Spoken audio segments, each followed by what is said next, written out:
And we're live. Thank you, everybody, for coming to another NPM Open RFC call. Today's date is Wednesday, October the 14th, 2020. I will copy and paste the meeting notes doc for anybody that hasn't already. Feel free to add yourself as an attendee. We'll be following along in the agenda that was created in the issue 254 on the NPM RFCs repo. Apologize that that got generated pretty late this morning. Again, just to do a quick couple of housekeeping acknowledgements, all discussions on this call and in RFC repo and all the repos that we interact with the community is governed under a code of conduct, and we ask you to please be respectful and mindful in these calls. When others are speaking, please raise your hand if you'd like to add to the discussion or add a question, comment.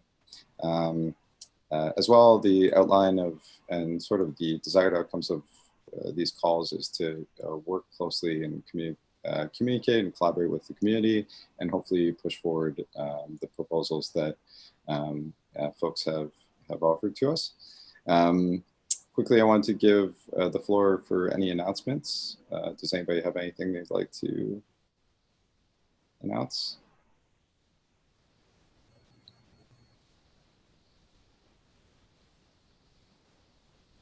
I guess I can say that as of Tuesday of this past week, I guess yesterday, it feels like the days are growing long, so it feels like almost last week, we shipped NPM 7. So there was a couple blog posts that were posted. You can get it by running npm I-G, npm @7, or next 7 is the distichs that are currently associated with that release. And the team has been working really hard to get us to this point.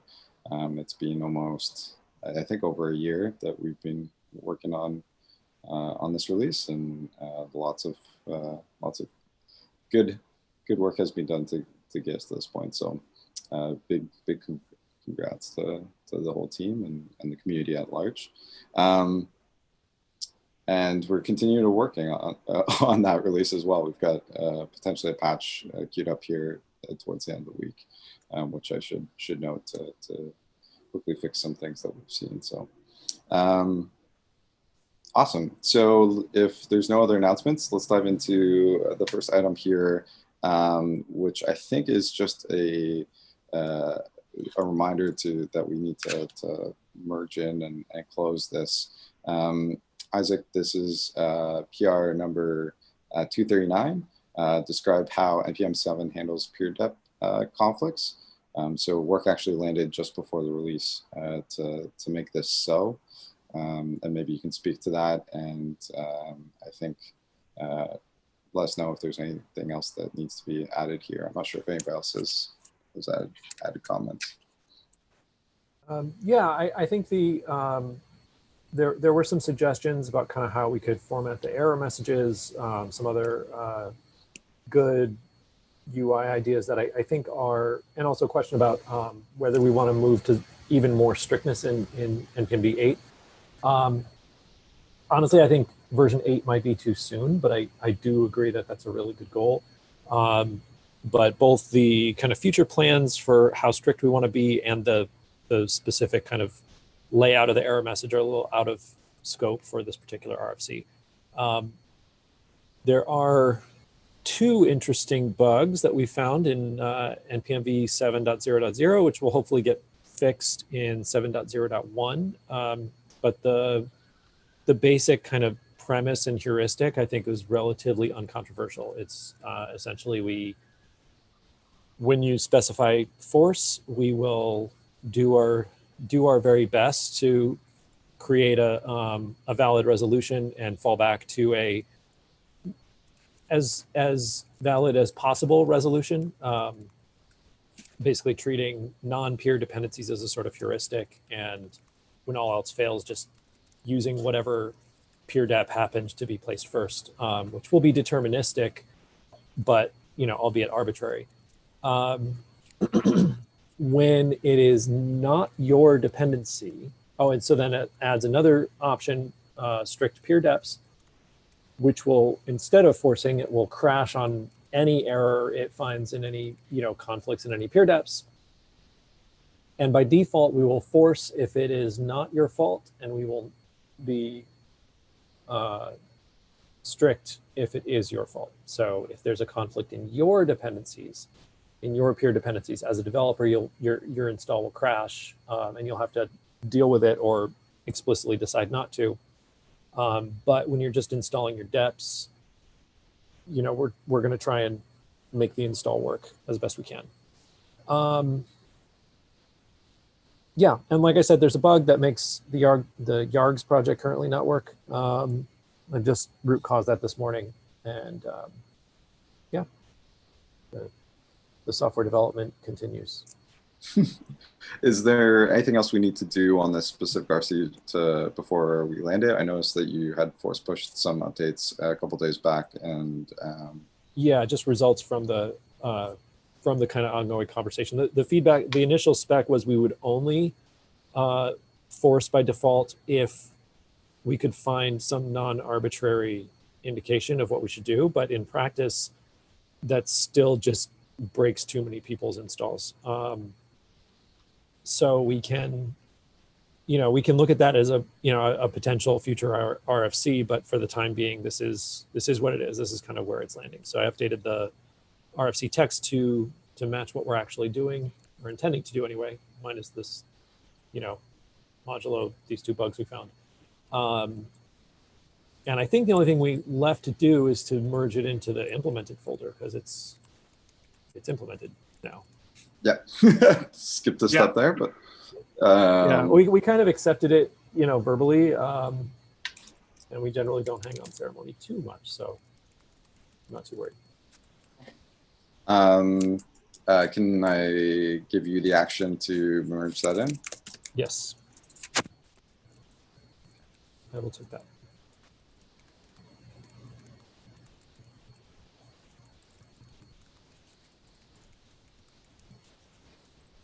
Cool.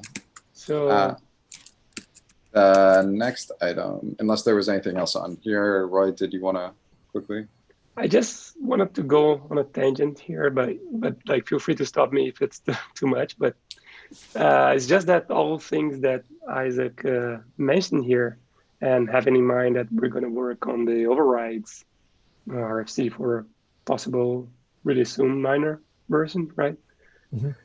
Maybe there is a future where we can just like kind of combine them together, like the resolve error sort of, and just plug it in a way that you can actually override and have it saved automatically to your overrides. Right. So right. Yeah, having it automatically save the override. I'm not sure if that's a safe thing to do without an opt-in, but we could certainly update the error message to say, like, add this to your package JSON and this error will go away. Yeah, or maybe even like it could also live in user land, but maybe like some interactive experience to kind of like try and solve the conflict yourself, right? Yeah, there will be a lot of project. Interesting opportunities to explore there. I think the hazard of adding an override automatically is that the override is more sticky than the dependencies themselves. So if you have some nested dependency conflict, let's say, that we warn about, and or some nested peer dependency conflict, and we warn about it, and we provide some override implicitly. If we then save that to your package JSON, and then sometime later, let's say the developer of that module goes in their project and npm install crashes, and they go, oh geez, I got to fix this. They fix it, they bump the version. Well, you're still getting the override because you've saved that to your package JSON file. Yeah, right. So yeah, definitely. That's I'm speaking more somewhat hazardous. Yeah, no. I definitely see it. I definitely see how it can be like, yeah, definitely annoying. I'm speaking more from the point of view of avoiding the arbitrary decided resolution, right? Like, which I see. it's still, even if it's deterministic, like it's still arbitrary. Like folks might want to tweak it. Yeah, yeah. I mean, we could update the warning in those cases to say, you know, we don't have any indication of what you want. So tell us. Yeah, no, but that yeah, I don't want to go any more into that tangent. Yeah, We no, should probably move ahead. that's a good So idea. It's definitely like outside the scope of this RFC, but I think it's a good idea for subsequent ones. I saw Jordan quickly. You had your hand up. Did you want to add anything? Oh, it was before? like an idea to Isaac's concern, but if it's out of scope for now, maybe we'll save it for another time. Sounds good. Okay, quickly moving on then. Chat, can I ask? Sure. This actually, should we also bring up with overrides then the behavior we were just talking about, which is they manually install with an override that is overriding the new manually taken, you know, install command? Like that seems like something we never talked about with overrides. Sorry, I lost you at some point there. Okay, so like you were saying, if they peer resolve, you know, resolve a peer conflict by adding an override, and then later something changes and they say, oh, now I need to fix this. I'm actually going to do a, like, you know, npm install react at, you know, 19 or whatever the new version is, and they have a react override for some 16 range. Actually, that to me is saying that we should complain and say, look, you've got an override. I can't install npm I can't install, because you're now manually taking an action that contradicts the override, which to me should then override the override or something, right? We need to probably have that conversation. Yeah. Overrides PR. I see what you're saying. So I have an override that is trying to override an explicit install request. Okay, yeah. Right, which is the problem you're having with the peer, with using this to help with the peer resolution, right? Is that you're worried about the future where they want to change it. And I think that actually just applies in general to the overrides feature. Yeah, yeah. Well, it's a little bit more, it's a little easier to handle that conflict between your explicit request and the override, right? Because we can see it at the root level before we even start. We can say like, hey, you're trying to install foo at 1 and you have an override for foo at 0 or whatever. I think that it's a little more hazardous if we save implicit overrides to the package JSON overrides, because you might not even know, right? Like I'm installing, I'm installing standard that 7 layers deep is overriding some version of ESLint. And I don't even know what ESLint is. And then I save an override for that. And then later I do a patch upgrade to standard, which fixes the peer depths. And I'm still in broken peer depth land. You know what I mean? So that's, and it's just silently going like, yep, well, you told me to do a different thing, so I'm doing a different thing. Screw these dependency ranges. I got new ones, you know? I mean, the idea I was kind of thinking of was some storing somewhere, like in the node modules log file or something, like the exact versions that are being overridden. And then if those change, requiring explicit opt-in to preserve the overrides in some way. So that you do essentially, it makes maintaining overrides over time more annoying, but it resolves that conflict by requiring it be explicitly chosen every time. Oh, something along those lines. Yeah, you know what? Actually, we could maybe save the explicit override if we were just like super, super, super explicit about it, right? So like, we are overriding this particular peer dependency of this specific dependency of this specific dependency, et cetera. So with an exact version. Yeah, exactly. So if anything gets even a patch upgrade, the override just is irrelevant. Right. And if you stored both the implicit range and the explicit one, then that would allow you to communicate to the user later, hey, you wanted this implicit override. Are you sure that you want the implication of changing old explicit to new explicit? Something like that. Yeah, yeah, yeah. So I think this is a really good idea. I think that at some point, you know, maybe subsequent to implementing overrides, more or less as we've spec'd already, we should bring up, you know, how we could kind of use these two things together: the implicit peer depth forcing and the overrides feature, because I feel like there is some interesting surface area there.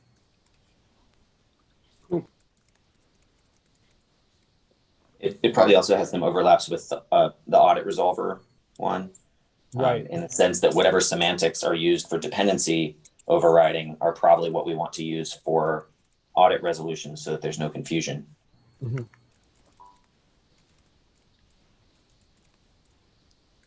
Cool. Yeah, good stuff. Just taking notes here, sorry.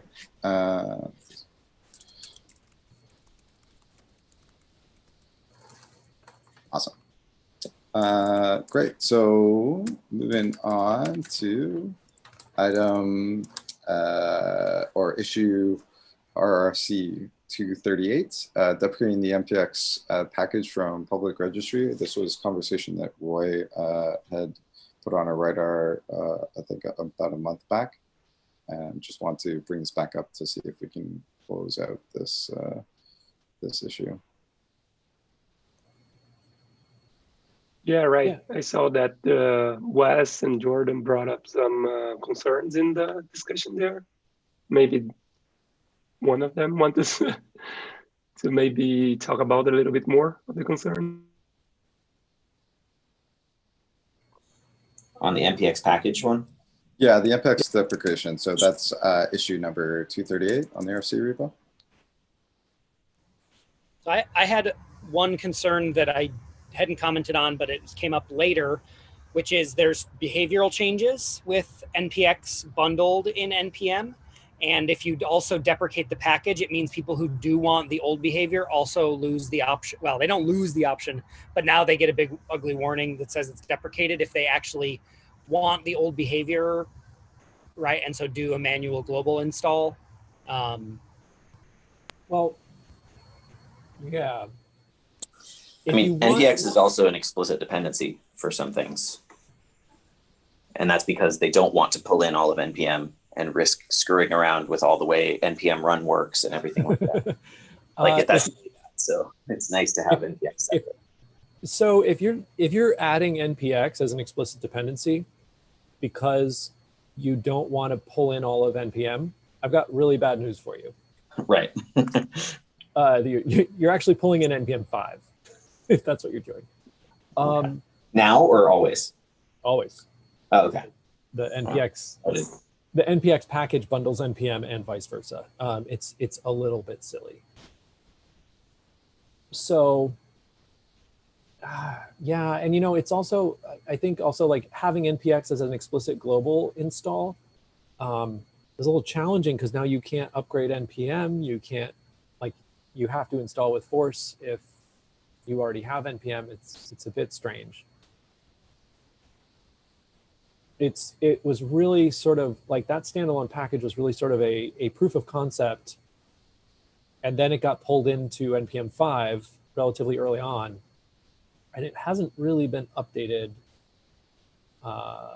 very well because it's sort of challenging to maintain it in both places. I mean, don't get me wrong, there's bugs and stuff and features that are missing, but also to explicitly break via a deprecation for no other reason other than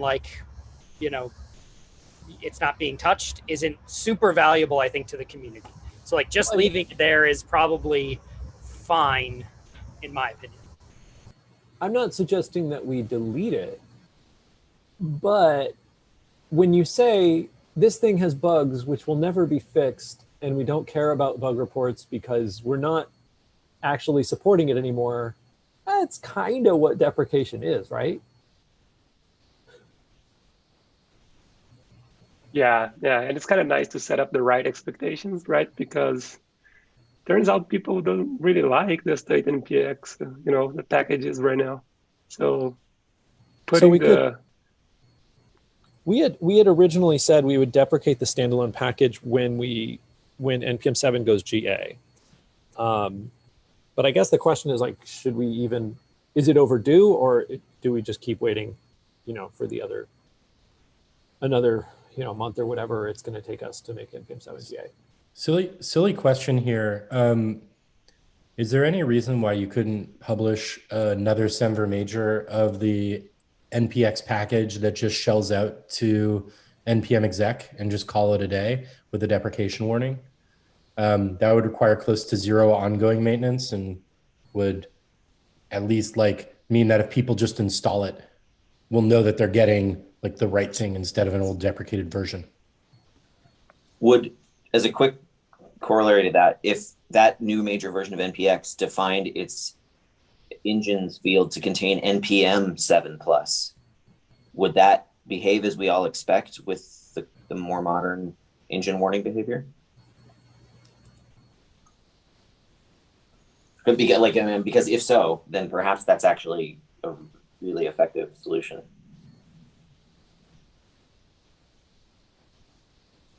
Yeah, I mean, I think these are all kind of interesting solutions, but I don't know. I don't have like a rational objection. It's just like deprecation is simple and tells people what to do, and requires effectively no maintenance, right? Because then we just keep doing what we're doing now, which is nothing. Yeah, I guess like the only reason I was suggesting that was like continue to do what we're doing right now, which is nothing, but just make it so that like the default install doesn't get like this old outdated version. It gives you something that should more or less work the way that it's expected, and hopefully an even better error message. And you could actually use npm deprecate on all of the versions except that one. Right. Right. And only leave that one noise free for a period of time, but still have a console, like a runtime warning, you know? Right. So then the question then becomes if we, I'm just thinking of like how we could shell out from NPX to the standalone NPX to npm 7 and ensure that we're like, maybe it just doesn't even have a bin except, you know, and just tells you at install time, like, hey, you have to have npm 7 installed instead of this. And has a peer dependency on npm 7.x. Well, a peer dep wouldn't be satisfied by a global npm. So I don't think, I think that that's why at the engines field, because that would be the way to specify that npm, the current npm version has to be that. But that's assuming that all the mechanics around it work properly. Right. So that would prevent it from being installed with anything other than npm. But you could have npm not in the same global location. It could be, you know what I mean? There's a lot of ways for that to kind of be weird. Also, wait, why would it? Engines isn't strict by default. Why would that prevent installation? Engines.npm is strict by default. Oh, I did not know that. And the reason for that is it's somewhat historical. There hasn't been any like significant really changes since then, although with peer deps there may be. Engines.npm remains strict because it generally indicated that something could not be installed properly with some, you know, with a prior version of npm. So like, you know, we introduced the bin field and there's no point installing this thing if my bins aren't going to be linked and so on. How far back does that apply? Is that true? Well, there were not really significant changes that would have necessitated that between about npm 1 and 6.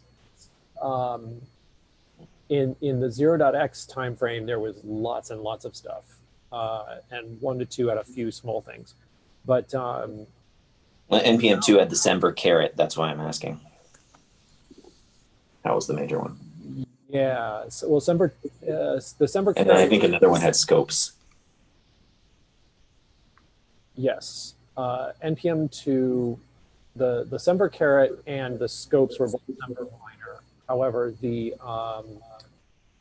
adding arguments to run scripts was the thing that was actually a breaking change, because that changed how a bunch of those things would behave.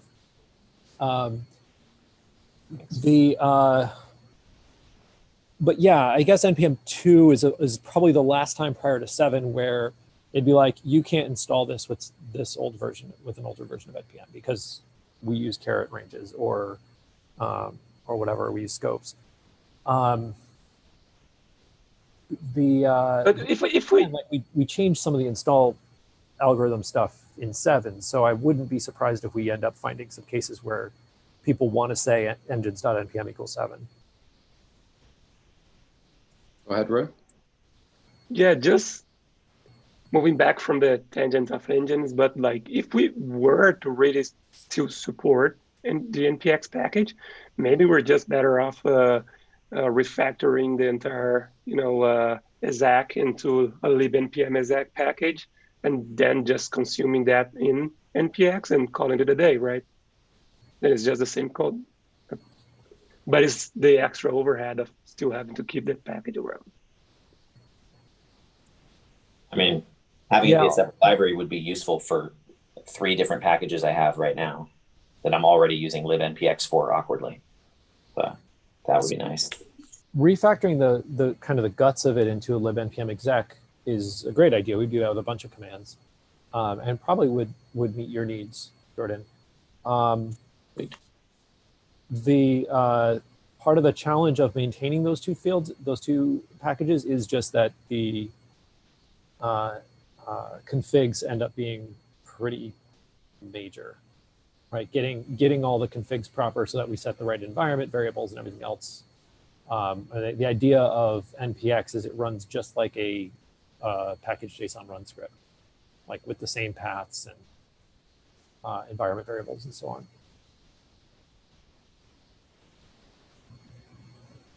And I believe libnpx did this using Figgy Pudding via some, really clever proxy magic. So yeah, because the npx still has to wrap the npm client config and make sure. Yeah, sure. Yeah. So just be mindful of time here, since we're only two issues in, and I know that there's another 4 that we want to get to at least. Although I think this was good. What can we say then, like in terms of next steps here, like RFC or patch welcome, like are we okay with continuing down this path, and we're going to add the deprecation warning? Well, I think it's worth an RFC to talk about, just like an actual RFC to capture some of this stuff. And if anybody has any ideas other than just like deprecating the whole thing, cool, let's evaluate it. And then probably it'll just be up to somebody to write a patch that has an npm 7 style npx as a standalone thing, if there's some value in that. Yeah. And I think one thing we probably want to do regardless is to refactor the new exec into a libnpm exec, and that will make the job just so much easier to just refactor that package. Yeah, there'll be effectively no reason to use libnpx at that point, because that's going to be sort of, we'll definitely want to deprecate that once there's a libnpm exec. Quick ask, actually, Q. Do we have a deprecation warning on the README today? I know we were doing that with some of our... That seems like a good idea regardless. Yep. The NPX standalone package is clearly docs deprecated at this point, or should be. Correct. Okay, to do. So a couple signals there. So action item, let's put the deprecation warning there. And then what was the time frame that we originally had in this? NPM 7 GA. Okay. So still a little bit.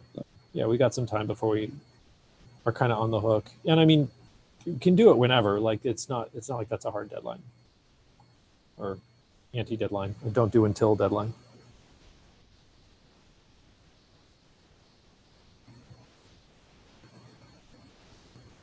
So I'm just adding some notes here for next steps.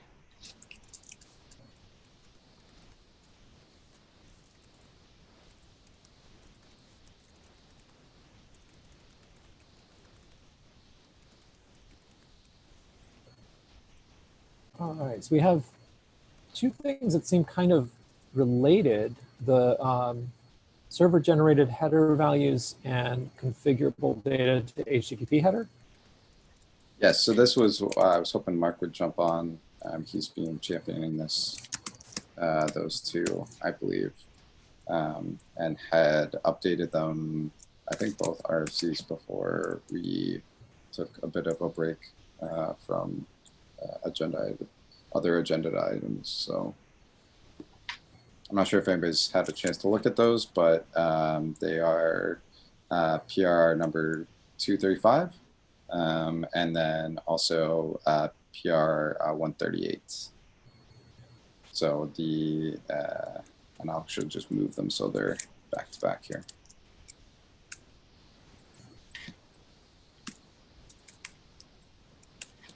So one thing that's interesting that I didn't realize, and Dottie, is that Mike?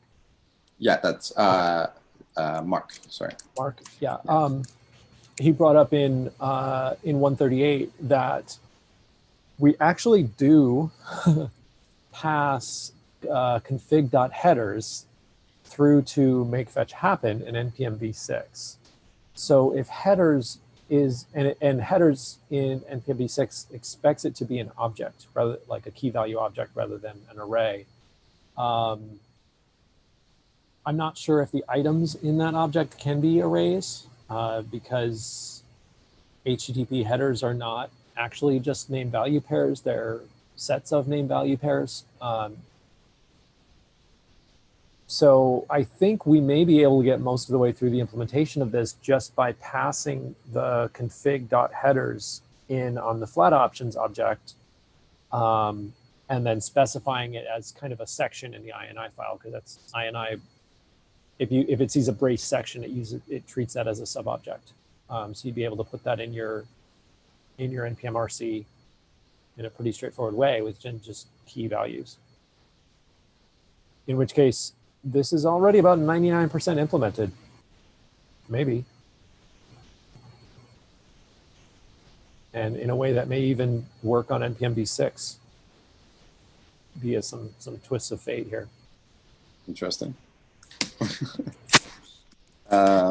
The interesting thing, one of the most interesting things about that though, if we do go that route, we don't currently have a way to say like headers.foo equals bar in the CLI. So I think all that we can do on the CLI is parse either, either individual values like Boolean string number, etc., or an array of individual values by specifying it more than one time. Right. So if you specify if you do npm-x equals y dash x equals z, x config.x will be an array containing y and z, right? I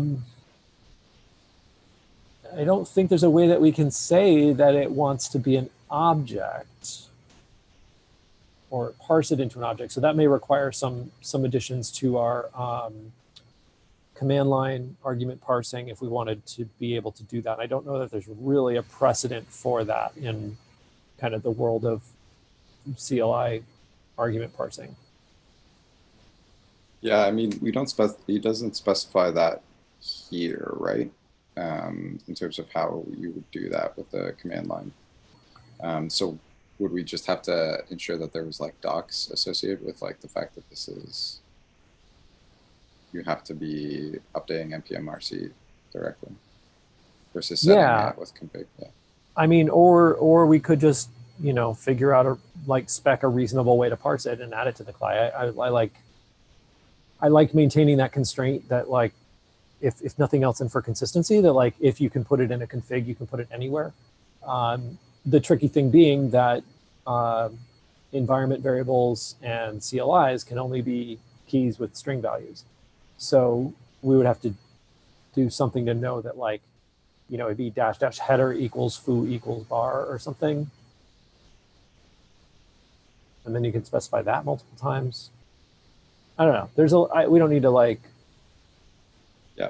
debate it ahead of an RFC, but I think that that's sort of you can put an action to me to add support for key value objects in the CLI arguments. If we go down this headers route.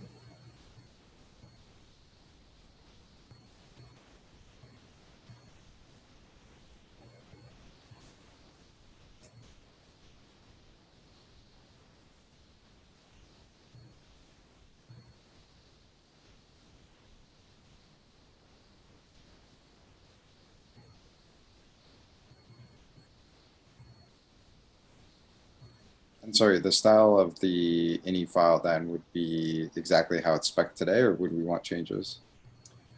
It would be the suggestion I made a couple hours ago on pull request 138. So you'd put headers in square braces and then key value, key value, key value underneath it.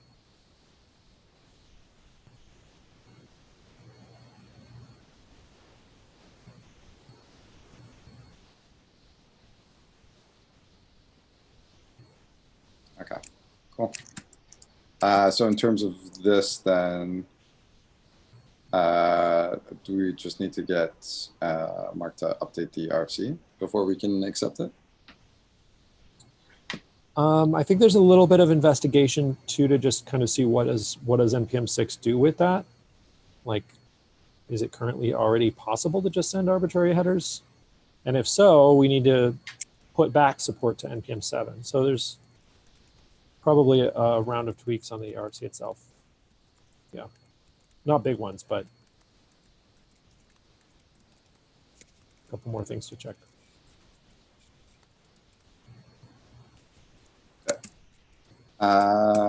So moving on then.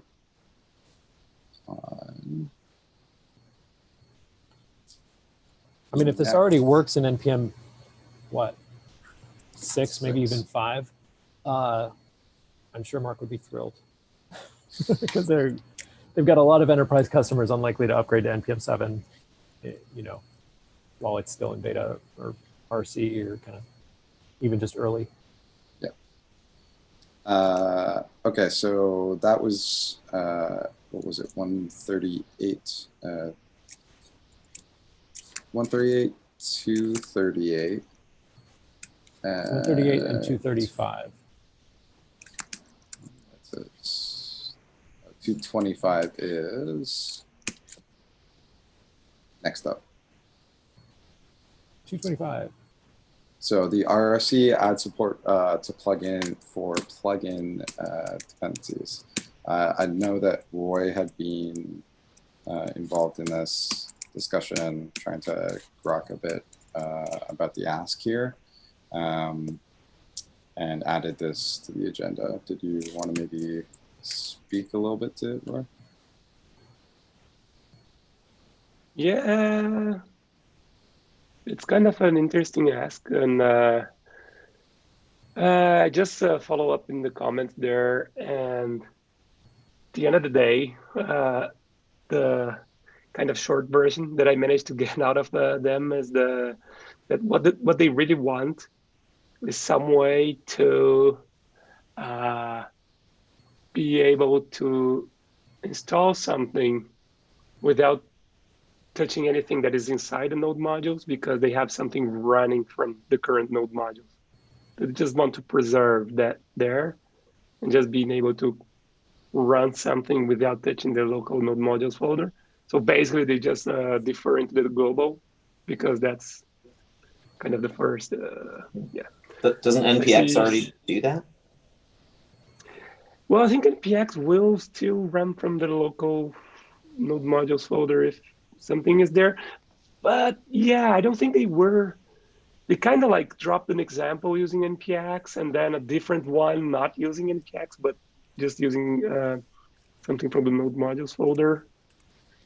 So yes, maybe the answer is just use NPX instead. And I'm kind of inclined to say so, from what I learned from working in this past. Well, when we were just rewriting the NPX, right? I think if we define package using the -- package option, it's always going to be global. Am I right, Isaac? Or No. it's still preserved? No, it's not really. It's not global. It's kind of it unpacks and installs it into your cache folder and runs it from there. Okay, so it's just separate. So it can be run maybe by, even better. Yeah, so it can be run by NPX, and you can even have multiple versions of them because they're all they're cached based on a hash of the resolve value. That's primarily just to keep from having to install the exact same bits multiple times, because that's obviously, unnecessarily costly. So Wes, I know you have your hand up, and Yeah, then well, I just Jordan wanna say- does as well. I think there's some fundamental misunderstanding that is backing this request. So unless you're lazy requiring or reading file directly from it during your long running process, swapping the files out underneath an already existing node thing isn't actually going to break anything. So if they're in a Yeoman generator and they are reading templates, so their example was like a Yeoman generator. So if they're reading templates, then yes, totally swapping the template out from under the process could mean that the version that started is not the version that's there when you read from it, right? But like Yeoman doesn't even, like Yeoman generators don't install other generators in the place where the generator is being run from anyway, right? Mm-hmm. What they do is you say, I'm generator foo, and I depend on generator bar. And when you do -- install, install -- global, it pulls those two and puts them in your global. Like that's the way that people typically interact with Yeoman on that. And those are static. And then when you run the generator, it runs in where you're generating the code to. So adding an install there won't affect, I think, what they're seeming to think. Now, if they are doing something like that, which you could obviously hack together, there's other reasons why that's a bad idea, and they should probably just take a different approach with the way that they're setting up their application. So I don't know that it makes a lot of sense to have a feature that enables hot swapping, file read, like things that you're going to read from the file system in the node modules at runtime, like that, right? That's really the ask. And I don't know that that actually is like a good practice. So adding features to support that seems also slightly problematic. Jordan? Yeah, I mean, I wanted to step back a bit and say, in general, there are not infrequent requests for new kinds of dependency categories. And I feel like they tend to fall in a couple distinct buckets. One is, I want dev variants of all of the other categories, which to my mind is reasonable, but Isaac has in horrified tones explained why that would be complicated. And so things around that, kind of dev versus production stuff is one bucket. Another bucket I've seen, which I think is worth exploring further, is there was like a bin dependencies request, which was essentially like things that I'm going to run as command line tools, and I don't actually need them or want them in my node modules or colliding with them. Sort of like a package isolated global dependency pool. So things around those use cases. And then the third bucket is kind of this one, where somebody has a use case that may or may not be appropriate or a good practice or whatever. But either way is niche and rare. And this feels almost like XY problems, where the idea that they need to do X, they think they can do it with Y, and so they ask for Y. And that's confusing to us because we don't actually know what X is right off the bat. And there's probably a better solution than Y. So this to me feels like that exact case, which has already been covered, of like, Wes said, or, there's like alternative approaches that that would probably avoid these sharp edges. And it definitely seems like NPM shouldn't be in the business of supplying features for edge cases, as a general rule. And that it's cool if the use is, doesn't have a lot of impact and disruption and is totally reasonable, and everyone's like, oh yeah, that's a good idea, even though I don't have that use case. Like, it seems fine to make case-by-case exceptions to those, like the app ID thing that we've been talking about. Totally reasonable, totally niche, but doesn't disrupt things. Sounds good, right? But like this feels like it would be in the bucket of things that would be very disruptive to the ecosystem and the tooling, and like the benefit it would provide is at best like like it would be restricted to a very small number of use cases. Yeah, in general, you know, having different, like overriding some of these like global style and other parameters, install parameters, tree building parameters for specific dependencies, that breaks my brain a little bit to think about how we would do that. I'm not willing to say there's no use for it, or that there's always a better approach, but it certainly is not as trivial as it looks. So quick note, Marcelo or Marcello, I'm not sure how to pronounce your name, actually just joined, and this is their proposal or RFC. I'm not sure if you've been following along, but would love to get your a quick synopsis of sort of the issue that we've been discussing, which is the issue 225, your add support for like is plugin dependencies. Hi. Hi. Thank you, everybody. Yeah, I have been following the meeting, and it's kind of, I heard about the proposal about an NPX, and that would be some solution. Yeah, we currently, human was kind of static, but we wanted to add a way of kind of installing another generators in runtime. So we implemented kind of hidden global style repository, and then we load the generators from there. So NPX's idea was something that could be done, in my opinion. Yeah, definitely. Awesome. Yeah, it's great to have some context, Marcelo. Thank you. So yes, I think it's even more reason for us to maybe refactor out libnpm exec and provide these folks like a proper way, a proper programmatic API to implement like that natively, instead of just having to hack around a global style. Like they can just consume libnpm exec.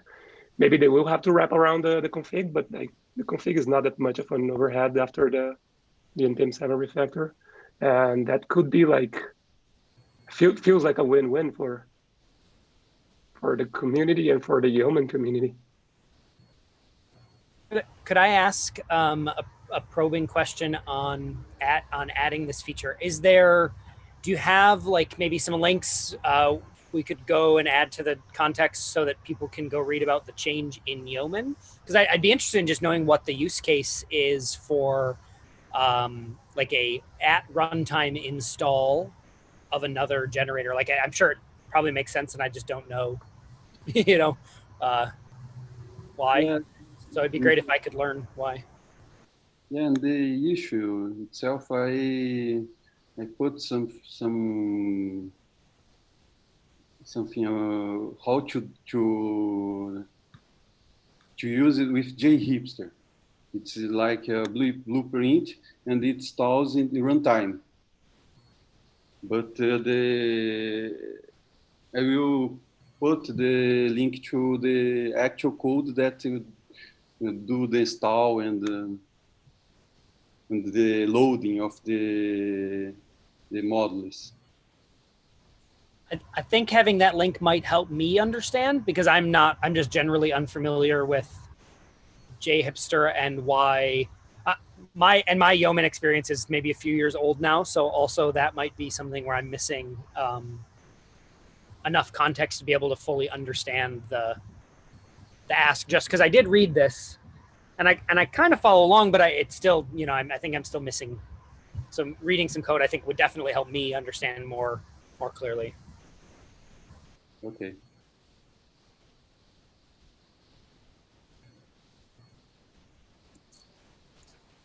So I think there's a couple things to follow up there, and maybe if we can take a couple couple of pieces of this feedback and actually add it back into the issue itself, the RFC. And then to your point, Roy, you might want to, again, have that conversation about what we're going to do with MPX going forward.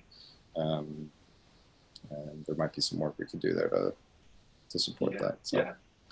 Yeah, just to say, because overall, I think the consensus is that NPX seems to be a good solution for the specific use case. So I was just bringing back the refactor as a way to provide a nicer API. Sure. Just being mindful of time, we got about 7 minutes left. So I'm going to try to quickly move on to the last 2 items. One should be pretty straightforward, since I think there was general consensus around the RFC when it was first proposed, and I just wanted to see if we need to take some action on that. That's RFC 217, adding essentially per package registry or per package organization registry config. Yeah, I'm not sure what the next steps were here. Roy, I know you were the last one to actually comment on this. Yeah, I was just thinking about this one right before the meeting, and I feel like maybe we missed the deadline for NPM 7 I think this could be done in a minor, no? Well, but what if it breaks 7.0? That's going to be unfortunate, right? Like, well, we can't do it in a patch, no, because it's new API. But because it's strictly in config, it doesn't change the dependency interface. I think it would be a patch version to both Pacoche and Arborist. And it doesn't break NPM 7.0 if it reads from a config file that has that. Oh, it would just be org. I mean, it wouldn't work. You know, it won't. Yeah. It won't get That's that different registry, but but it won't hurt anything, right? Like it'll just keep behaving the way it does now, because unknown configs are just ignored. Yeah, but someone that have something working in 7.1, maybe it's not working anymore, 7.0, because... Well, sure, but that's the case with any new feature, right? Like, yeah, no, sure, yeah. Makes sense. Somebody running Fund with 6.10 or whatever it would work in 6.11 and not in 6.10. I don't remember exactly. Yeah. No, I get it. Although it's a lot easier to avoid the hazard that we have a comment in there where he pointed out from, I think, one of our previous meetings, if it's in a major, right? Because if you can just say like 7.0 and above supports this new thing, and I'm just going to put that in my engines, and I'm going to require, I'm going to add a check for 7.0 and above. If you have to have it as like a, minor release somewhere, everybody who is like, got to debug these problems when they're suddenly pulling the package from someplace they didn't expect, has to remember which minor was that added in, right? It just increases the likelihood of the impact of that hazard actually surfacing for folks, I think. Maybe I'm wrong, but I mean, I think in the general case you're right. It's easier to kind of wrap your head around things changing or being different in a major. But in this case, like, there are workarounds. They're just really tedious. So whatever people are doing today to get around this, like specifying the registry manually, applying the registry to the scope, and then basically you have to apply the custom registry to your scope and then kind of override it when you don't want to do that. So you would just have to keep doing that if you're using 7.0 or whatever minor was before that fix. So it's more of like a I think it's a very strong argument for, like, in your dev environment you get this feature and it really doesn't impact anybody outside of your dev environment. So it feels pretty safe to do in a minor. You could also technically patch 6 to throw a warning. Or do something there that, like, but yeah. Or we could patch, we could patch 7, not 6, 7 to have a warning. Mm-hmm. Right. And yeah, I was just prefacing to say that maybe it can wait NPM 8. I don't know. I definitely don't think it's worth blocking because this is such a valuable feature. I'm just picturing the RCE that is going to be reported at every single major company when their one dev says, oh, I'm using NPM 7.1. I'm going to add this great new feature that pulls my single package from my custom registry. And then like their teammate's going to be like NPM install at NPM 7. And suddenly they're going to get code from public NPM that they totally didn't expect. And it's going to be a huge security debacle, right? Like that is going to happen at some point with this particular feature. Well, that's happening today, if so, right? It is, absolutely, yeah. So it's because the thing is, you're not adding a feature to your project, you're adding a feature to like your dev environment. I guess you could put it in a per project NPM RC file, but and for what it's worth, I don't know how most people do it, but that's definitely how most projects I see at work configure their registry. It is a committed per project NPM RC file. Almost always. Right? I feel like that's the most common way. So as soon as we start rolling this out, one team member is going to do this slightly irresponsibly without telling everybody, or a junior who doesn't know and this doesn't know this is a hazard, right? So like if we don't have a warning, it's actually less of a hazard than you think. I just remembered why. So the issue here is they're using an internal registry, but they have one particular package that they want to publish to public NPM, or some small subset of packages that they want to publish open source. And in that case, it's what they want to be able to do is have that package be scoped to the public registry. So go ahead, Jordan. I'm remembering correctly. Yeah, so Isaac, it's also the reverse. So the use case, at least Airbnb had when I left a year ago, is everything under their internal scope was always from the internal registry, and we could easily use the per scope registry stuff to make that happen. Mm-hmm. And the internal scope was squatted on public NPM so that there wasn't any risk of conflicts.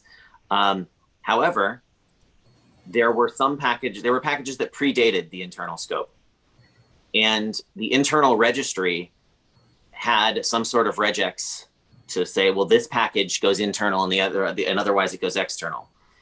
And it was something like Airbnb Dash or something, right? Something easy to figure out.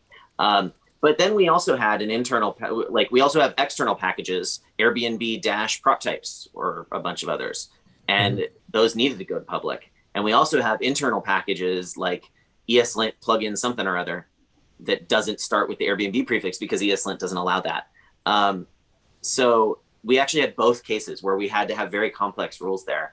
And it would, I think Wes's point is, regardless of the degree of the hazard or the likelihood of the use case, some use cases are going to have a huge hazard and some are going to have a small or none. But it does seem like it's good that if you do the correct thing and you add the engine's NPM field, that it's good. That's great, right? Like that's the correct way to do it. But it does seem really important that we find a way to make it fail loudly in earlier versions of NPM. And not just 7.0 or like it should fail in NPM 6 or 5 or 4 or 1. Like it just shouldn't be possible to have the bad thing happen. And I think it's worth doing some design work on the feature, or even making it less ergonomic in order to make the default be safe.